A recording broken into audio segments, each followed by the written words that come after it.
Olá pessoal da Casa da Ciência, é um prazer poder estar falando com vocês. Eu sou o Yonan Costa Januário e eu vim aqui hoje falar com vocês a respeito de biotecnologia industrial, especificamente a sua associação para a produção de medicamentos. Então quem sou eu, né? Me apresentando primeiro, sou o Yonan Costa Januário, eu tenho 32 anos, eu concluí meu ensino médio no TAL, na Escola Estadual Dr. Tomás Alberto Watley. Em seguida eu trabalhei por um tempo, fiz um cursinho e prestei o vestibular da USP de Ribeirão Preto para Ciências Biológicas. Eu fiz a minha graduação, na USP de Ribeirão e fiz meu bacharel e licenciatura, em Biologia, Ciências Biológicas. Depois eu fiz o meu mestrado e doutorado em Biologia Celular e Molecular também na USP. Atualmente eu trabalho como pesquisador na Ourofino Saúde Animal, no Departamento de Biotecnologia, trabalhando com a produção de vacinas e biofármacos. Para conversar com vocês hoje, a respeito da importância da biotecnologia industrial para a produção de medicamentos, eu queria só trazer um comentário que eu achei muito legal, que a maioria das pessoas não sabe, a respeito da Samsung. A Samsung é uma empresa de tecnologia, ela faz smartphones, tablets e outros aparelhos de tecnologia, mas ela também tem um departamento grande só voltado para a área de biotecnologia. A Samsung ela entende a importância da biotecnologia a médio e longo prazo, então desde 2011 ela tem um departamento voltado só para estudos de biotecnologia, produção de diferentes moléculas, biotecnológicas, como RNA, a gente viu muito na conversa de vacinas de RNA, por exemplo, entre outras moléculas que são importantes para as indústrias de biotecnologia.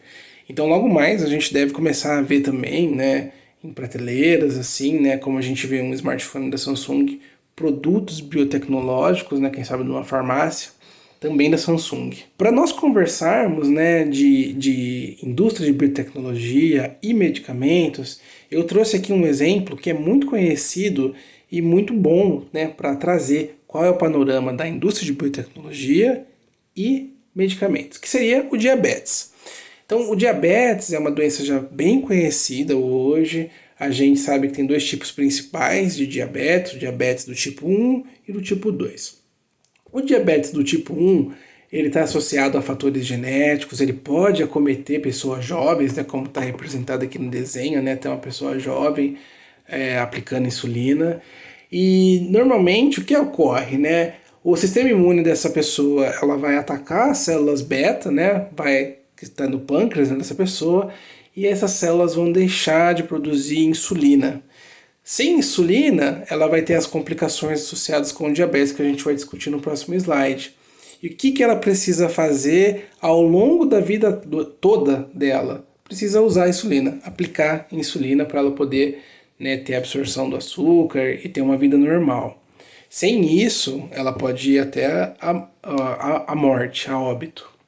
Já por outro lado, o diabetes do tipo 2 normalmente está associado com uma vida sedentária, ou também pode atingir pessoas na terceira idade, é conhecido como diabetes tardio, e ela faz com que o corpo faça um uso ineficaz da insulina ou até não faça a sua produção. E aí a forma de combater essa manifestação da diabetes do tipo 2 seria a partir de atividades físicas, fazer um planejamento alimentar adequado ou mesmo a partir da administração da insulina. Então aqui tem um esquema melhor para a gente entender a nível anatômico e nível celular o que acontece. Tem um desenho do pâncreas, a localização dele no corpo humano em relação aos outros órgãos, e aqui à direita as situações que ele está envolvido. Então, em uma situação de uma pessoa saudável, a insulina vai ser produzida eficientemente pelo pâncreas, secretada. Essa insulina ela vai permitir com que a glicose circulante no sangue seja absorvida pelas células. Então essa célula vai absorver a glicose, vai metabolizar ela, produzir ATP e fazer todos os seus processos celulares e metabólicos que ela precisa fazer normalmente. Já no diabetes do tipo 1, o que vai acontecer é que não vai ter a produção dessa insulina. Sem essa insulina, essa glicose ela não pode ser absorvida pela célula. E aí acontece de ter uma hiperglicemia no sangue dessa pessoa, ela vai ter muito açúcar circulante no seu sangue, e as células elas vão ser incapazes de absorver esse açúcar e fazer todos os seus processos metabólicos, né, que dependem da produção de ATP. Então ela não vai conseguir se dividir, não vai conseguir fazer todas as suas funções celulares corretamente. De forma similar também no diabetes do tipo 2, a pessoa ela pode até produzir insulina, mas essa insulina ela não vai ser capaz de permitir que as células absorvam essa glicose. Então, da mesma forma também, esse açúcar vai ficar circulante em altas concentrações e a célula ela não vai conseguir fazer os processos metabólicos da forma correta porque também não conseguiu absorver o açúcar. Então, essas duas condições, né, do diabetes tipo 1 e tipo 2, elas são muito importantes de a gente entender no contexto da insulina, a importância da insulina, porque sem essa absorção da glicose, a pessoa pode ter várias complicações, chegando até infarto, derrame e até o óbito mesmo. Seja a pessoa idosa com diabetes do tipo 2, seja uma pessoa jovem com diabetes do tipo 1. Bom, o diabetes ele está presente na nossa sociedade, na sociedade humana há muitos anos. Os egípcios já tinham relatos do diabetes, né, na sociedade há muito tempo atrás. Então, o que acontecia até 1921 quando uma pessoa era diagnosticada com diabetes? A expectativa de vida dela era super baixa. Se era uma pessoa mais idosa, ela tinha que fazer as modificações na sua alimentação, exercícios e tentar fazer uma manutenção desse problema. Se era uma pessoa jovem com diabetes do tipo 1, essa pessoa ela teria uma vida muito diminuída, podendo morrer em fases iniciais da sua vida. Jovem, criança com diabetes do tipo 1 não chegava muito longe na fase adulta. Até que em 1921, né, dois pesquisadores, o Beatty e o Best, eles fizeram uma descoberta que revolucionou essa área, né, e ajudou muito em pessoas que têm diabetes. O que eles fizeram? Eles estavam fazendo experimentos, né, análises anatômicas em cães, e eles começaram a estudar o pâncreas, e eles tentaram entender qual que era o papel do pâncreas no diabetes. Então, cães também podem ter diabetes, então era um modelo que eles poderiam usar nesse caso. Eles, por exemplo, removeram, né, as células produtoras de insulina, né, desse animal, e ele desenvolveu uma doença similar ao de outros cachorros que já tinham diabetes. Depois eles fizeram um teste de pegar a secreção produzida, né, pelo pâncreas e passar para um outro cachorro que já tinha o diabetes desenvolvido, e eles viram que esse cachorro que era diabético, ao receber, né, essa troca, né, dessa substância, ele reverteu a situação diabética dele temporariamente. Então, eles batizaram, né, essa molécula, né, de insulina, e eles perceberam que ela era extremamente importante para a manutenção do diabetes.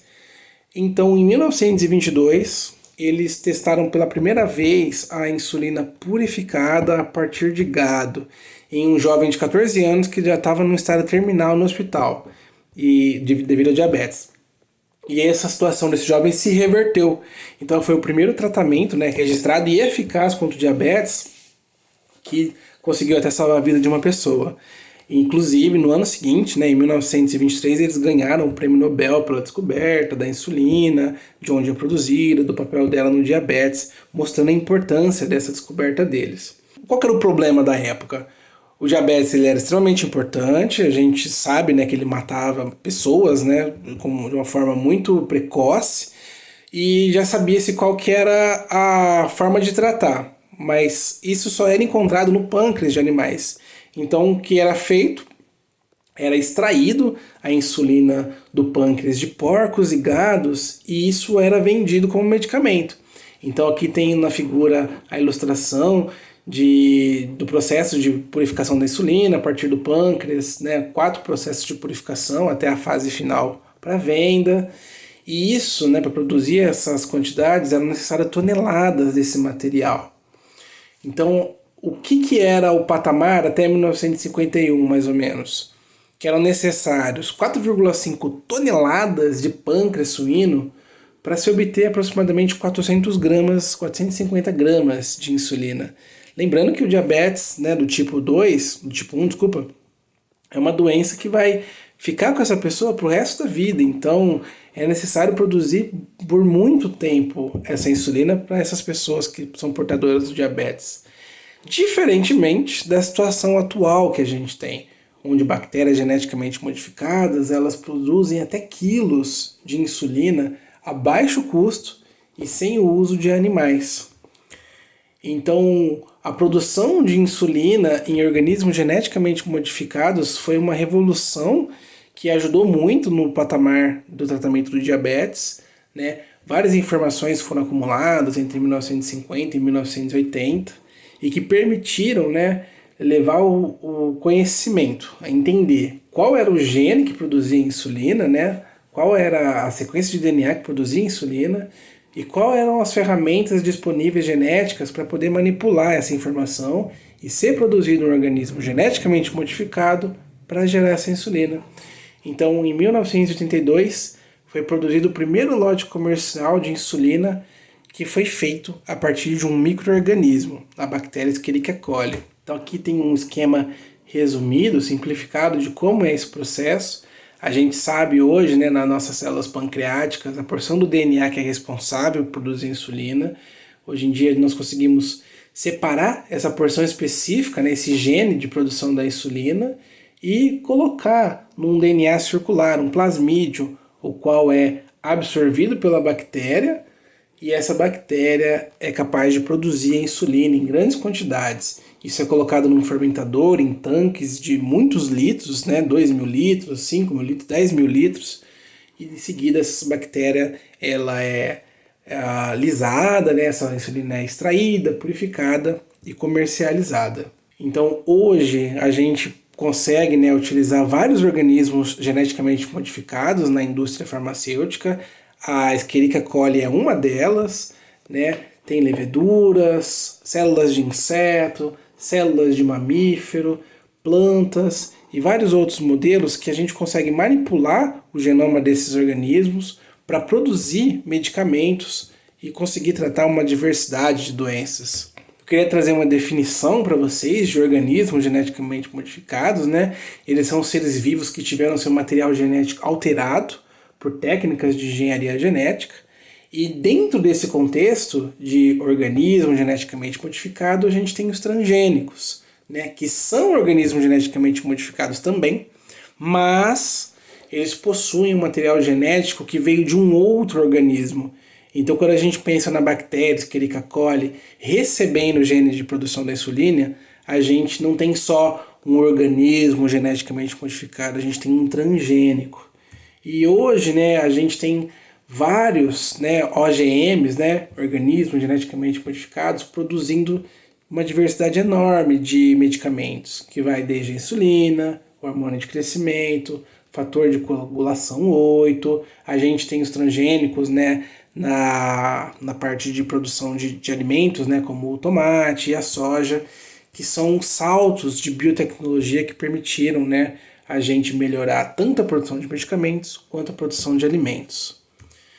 E para finalizar, né, eu queria só mostrar como anda essa questão de organismos geneticamente modificados, né? Esse ano, 2022, foi realizado o primeiro transplante de coração a partir de um porco que foi geneticamente modificado para um paciente humano. Esse porco ele teve seu genoma alterado para ser compatível, né, com o receptor, com o paciente receptor. O transplante funcionou de forma eficaz, depois ele teve complicações por outras questões, mas funcionou. Então é só uma demonstração de como a gente está agora nessa questão de OGM, organismo geneticamente modificado. E para finalizar, aqui a gente tem como foi feita a domesticação, né, de vários tipos vegetais, a banana, a cenoura, o milho, a melancia. E agora a gente consegue manipular tudo isso e ter uma condição muito melhor para nós. Eu agradeço a atenção de vocês. Até mais.